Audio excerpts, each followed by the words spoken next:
crazy story for you today about a 28-year-old German catering manager who was super lucky, but also super unlucky at the same time. He fired a security guard who was being rude to customers. And that guy came back to work a few days later and robbed the company of about $55,000. I mean, Deutschmarks, which is about $30,000.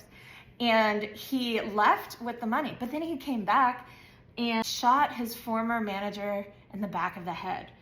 He then left this poor guy for dead in the cellar, and he wasn't found for 2 days. So he went 2 days without any help, without any food. And in 98% of the cases, people with, close range gunshot wounds die almost instantly. So the fact that this guy survived for 2 days is amazing. The reason why the neurosurgeons feel like he probably survived is because the bullet went from his left upper occipital lobe, and then it actually didn't exit his head. It just sort of got stopped in his right temporal lobe. And they decided not to try to remove the bullet for fear of causing more injury. That it avoided a lot of deep brain structures. It only went through his cerebral cortex.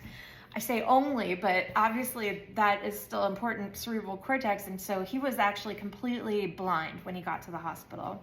He thought that the assailant had put a cloth over his face, but he was actually blind. Well, when he got to the hospital, he was saying, someone get this guy, he's armed, he's dangerous.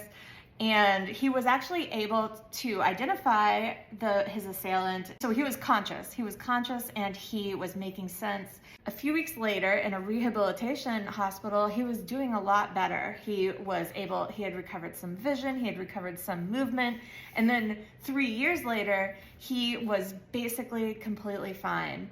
He went back to his job. He didn't drive anymore because he had lost some lower part of his field of vision, but he survived. So he's very lucky and also very unlucky because not a lot of people get shot in Germany.